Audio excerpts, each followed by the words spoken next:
My husband and I recently bought a home. I thought it was perfect. Our own little piece of the world that no one else was privy to. I couldn't have been more wrong. Well, I think that wraps up the tour. Do you have any more questions for me? Anything at all. I'm an open book. The realtor beamed. I could see straight through her facade, but in all honesty, I didn't mind her fake kindness all that much. If I was making a commission on a home worth 300 grand, I'd be smiling until my cheeks were numb. Nope, I'm all set, Clint said, looking to me for confirmation. I am all good too. It was a pleasure to meet you, Carla. We'll be in touch, I replied, extending my hand. She eagerly snatched it, pulverizing my fingers in her vice grip. The pleasure is all mine. She insisted, that wide, unwavering grin still plastered to her face. Once she'd thoroughly turned my tendons to mush, Carla moved on to her next victim. Clint looked equally as uncomfortable. Here, take my business card. Did I already give you a business card? Forget it. Better safe than sorry, she said, slapping one into each of our outstretched hands. I winced. I still hadn't recovered from her death shake. Okay, I'll see you two later. If you make up your minds, don't hesitate to call me, okay? Doesn't matter what time either. If you have an epiphone at 2 in the morning, so be it. I can't wait to hear from you. Take care now, Carla shouted, beelining for her car. Clint shot me a knowing glance. Real piece of work right there. I don't think I've ever heard someone rattle off a string of words that quickly in my entire life, and that's really saying something because I've listened to a lot of Eminem. You're not kidding, I giggled. Think she's on something? Meth, cocaine? Coke, definitely coke. A jackrabbit hopped up on Monster would have less energy than her. You've got a point there. Now unlock the car, Mr. Comedian. I need to go take a nap. I think we should buy it, I said, resting my back against the headboard. I'm not sold just yet. It's a teensy bit out of our price range, and you have to admit, that vomit green wallpaper in the nursery is hideous. I mean, seriously. Who in their right mind would choose that for their newborn? So, what if it's a bit of a fixer-upper? We can repaint that room, no biggie. At least consider it, okay? I really like that house.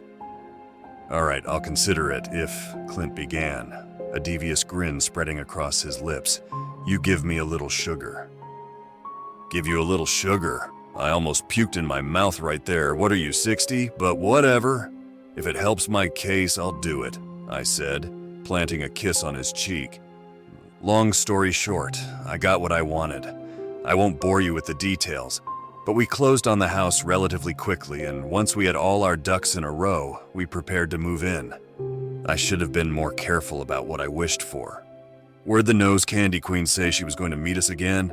Clint asked as we tentatively approached the front door of our new home. I think she said something about giving the house one last inspection to make sure everything's up to par, whatever that means. She said she'd leave the door unlocked for us. Yeah, that's not suspicious at all, Clint said, pushing the door open. Just be nice. This is the last time we'll have to deal with her, I hissed, following my husband across the threshold. Carla, Clint shouted, wandering the empty rooms. Carla, it's Clint and Ava. Where are you? He yelled, his voice reverberating off the walls. Coming! Coming!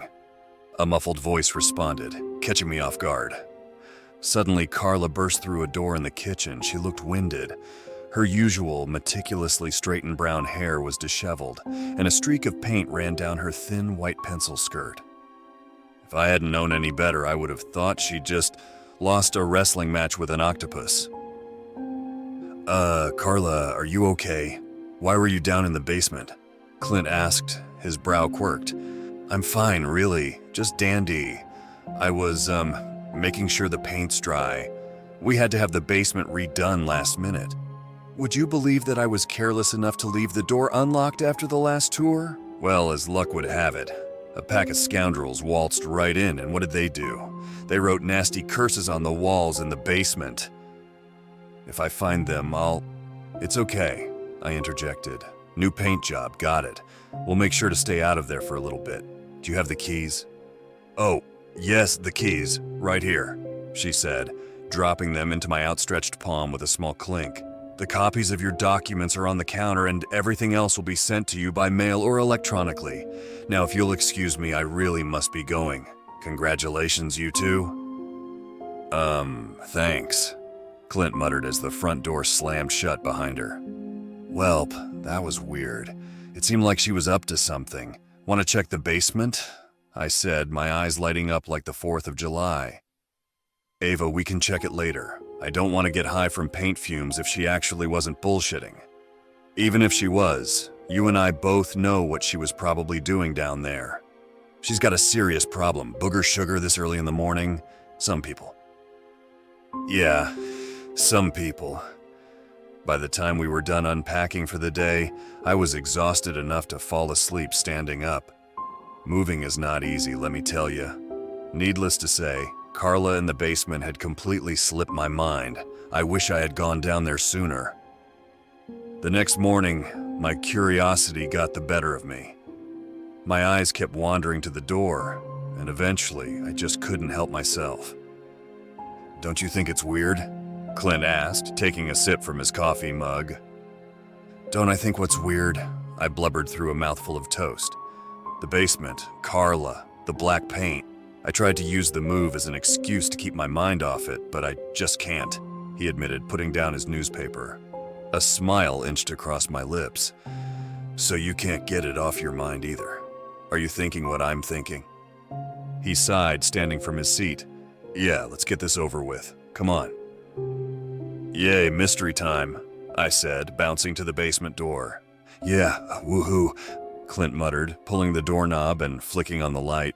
The stairs creaked as we descended. A sickly yellow bulb bathed the room in a dim glow. Carla wasn't kidding about the paint job. The walls were pitch black, lending an eerie ambiance to the room. I felt a shiver run down my spine as we reached the bottom step. This is what I was talking about. Even if Carla was telling the truth, why did they choose to paint the walls black? That's such a strange color selection. I'm with you on that, I mumbled, lost in thought. Without thinking, my legs carried me to the wall on my right. I ran a hand over the surface, half expecting it to be covered in residue when I pulled it away. But it wasn't. I had a gnawing feeling that something wasn't right. I don't want to be down here anymore. It's kind of creepy, I said, returning to Clint's side. That's the understatement of the century. Once we're completely moved in, we are definitely painting over this. Agreed. Now let's get out of here. I heard it for the first time that afternoon. The ringing, that is. Clint was running to the store to grab some essentials, and I was in the kitchen preparing lunch. That's when I heard a muffled buzzing sound. Bzz, bzz, bzz. What is that? I wondered aloud. My eyes were quickly drawn to that door. I hesitantly crept over to it and pressed my ear against the thin wooden exterior. The sound grew louder. Not by much, but enough to convince me that the basement was its source. I inhaled deeply, mustering all my courage. I knew what I had to do. In one swift motion, I flung open the basement door, flicked on the light, and snatched a knife from the countertop. I was met with an empty room. The buzzing stopped less than a second after I opened the door. I stared down in confusion. I could have sworn that what I was hearing was real, but without any proof, I was beginning to question if I'd actually heard anything at all. Must be the stress. No point in getting worked up over it. And with that, I tried to push the incident out of my mind. I really did, but of course I couldn't. Clint and I spent the remainder of the day unpacking and getting more things moved. We again found ourselves in the kitchen, chowing down on takeout when I decided to broach the subject. So, this might be a weird question, but have you heard buzzing lately? I don't know, what kind of buzzing? Clint asked, shoving a forkful of lo mein into his mouth. Vibrating. It's like someone has their phone on silent. I could have sworn I heard it coming from the basement earlier. No, not that I know of. Maybe you're just pss, pss, bzz, out of the blue. There it was. Dread curled in my stomach. It happened right on cue, as if I'd spoken it into existence. Clint met my gaze, his eyes wide as saucers. He slowly rose from his chair and crept over to the basement door. He cautiously turned the knob, and as quietly as he could, Clint opened the door. My breath was caught in my throat, heart pounding furiously in my chest. I didn't know what was down there, but now I was sure that I wasn't making it up. Clint turned on the light, illuminating the desolate space. Again, we were met with nothing but an empty, poorly lit room. The ringing continued for a few seconds before it stopped, plunging us into a tense silence. "Believe me now?" I squeaked. "Yeah, that was strange. Maybe one of the painters left their phone down there?" "Impossible. We've searched that whole area. There's nothing down there. I'll admit it's definitely creepy, but there has to be a rational explanation. Maybe it's some kind of defect from faulty wiring or something. I don't know. Best not to worry about it too much. It'll just end up driving us crazy." "Yeah, you're right. I'm sure we'll forget about it soon enough." Even I wasn't convinced of that, though. I couldn't kid myself. I wasn't the kind to just push it out of my mind. No, I needed answers, and I was dead set on finding them. Of course, I was up all night thinking about it, and because of that, I was awake for much longer than I intended to be. So it came as no surprise when I found Clint waiting for me at the table with breakfast prepared. What was a surprise was his attire. "Morning, Sleeping Beauty." Clint grinned, turning in his seat to face me. "Morning." I yawned, rubbing the sleep from my eyes. "Why are you dressed like that? I thought you took off this whole week." "I decided to go into the office today, remember? I'm almost out of PTO." "Right, it's coming back to me now. Have a great day at work. And thank you for breakfast," I said, sliding out my chair. "You're welcome, honey. I love you," Clint replied, sidling up to me and planting a kiss on my forehead. "I love you too," I said as he dropped his plate off in the sink. "Don't get into any mischief while I'm gone, okay? Save that for when I get back." He smirked, shooting me a wink as he prepared to leave. "No promises," I retorted, returning a warm smile. The moment the door closed, I bolted down to the basement. I desperately needed answers. Little did I know those answers would lead to the most traumatic experience of my life. I began to inspect the walls. If I was hiding something, where would I do it? I ran my fingers along the jet black surface. I was honestly expecting to find nothing at all. But to my shock, that's not what happened. Once I'd reached the center wall in direct view of the kitchen, I found it. My heart jumped when my fingertips landed on a divot in the plaster. It continued up and around and back down the other side. The realization finally dawned on me. I had traced the outline of a door, so that's what Carla was trying to hide. A sinking feeling settled into my stomach. Why had that door been sanded down and painted over? Carla had obviously been hoping we wouldn't find this, but fortunately she hadn't filled in the gaps in the frame well enough. Big mistake. I began to feel around for where the doorknob used to be, but I found nothing. I sighed. I knew that Clint probably wouldn't approve of what I was about to do next, but I had to know. I sprinted upstairs and into the garage where Clint had been keeping his tools. I rummaged through an assortment of wrenches and screwdrivers before I found what I'd been searching for. I triumphantly raised the hammer in my grip and pumped my fist, then returned to the basement. I faced the area where the door had been, mustering up my courage. I had the hammer raised, prepared to strike. But before I could, it started again. I instinctively leapt back, struggling to maintain my breathing. "Come on, Ava. You can do this." I didn't wait for the noise to stop. I swung the hammer against the wooden surface again and again. Whack, whack, whack. I broke through, sending me sprawling forward. I continued to smash away at the flimsy material until I'd made a hole big enough to fit through. I turned on my phone flashlight, adrenaline surging through my veins. Nothing could have prepared me for what I would find. I tentatively stepped through the rupture in the door, and my nose was immediately assaulted by a pungent stench.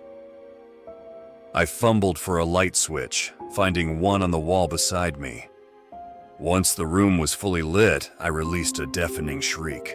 Dozens of bodies were scattered throughout the space. Most of them were cocooned in shrink wrap like mummies, their frail skin and bones hidden under a thin veil of plastic. Blood was everywhere. So much blood. Their expressions will haunt me forever. The corpses were in various states of decay, but they all had one thing in common. Their faces were all contorted into permanent, horrified screams. I nearly passed out when I heard the ringing start back up. I hesitantly glanced down to find a cell phone buzzing on the floor. It was receiving a call. The battery was almost dead, but it was still hanging on. My heart shattered when I read the name on the cracked screen. Mom. I looked to my left and nearly lost my lunch. A man who looked to be in his mid-20s had been chained against a wall. His eyes were missing, dried blood caking his cheeks. His throat had been slashed, dark viscous crimson stuck to his shirt. Out of them all, his body looked the least decomposed. Tears began to well in my eyes when I noticed his arm extended toward the phone. It was as if whoever had put him there intentionally placed it inches from his fingertips. He'd been so damn close. If only he could have reached it. I couldn't take it anymore. I stumbled backward, exiting through the opening I'd made. Once the sobs and shivers that racked my body subsided, I called the police. 15 bodies were found in total. I would later find out that the cell phone I'd discovered had belonged to a 23-year-old man who had lived alone. Friends and family had been calling for 4 days to no avail. 4 days. We'd been living in that house for a little more than 2. Needless to say, Clint and I didn't stay there. We're back at my parents' house for the time being while we try to get that place off our hands. Though Clint has assured me over and over again that we'll be okay, I still don't feel safe. Because Carla is still out there. Neither the police nor the real estate agency have heard from her since. According to them, our home was her only sale. I still don't know what to do. Whatever happens, I just pray that Clint and I don't end up like the people I found in our basement.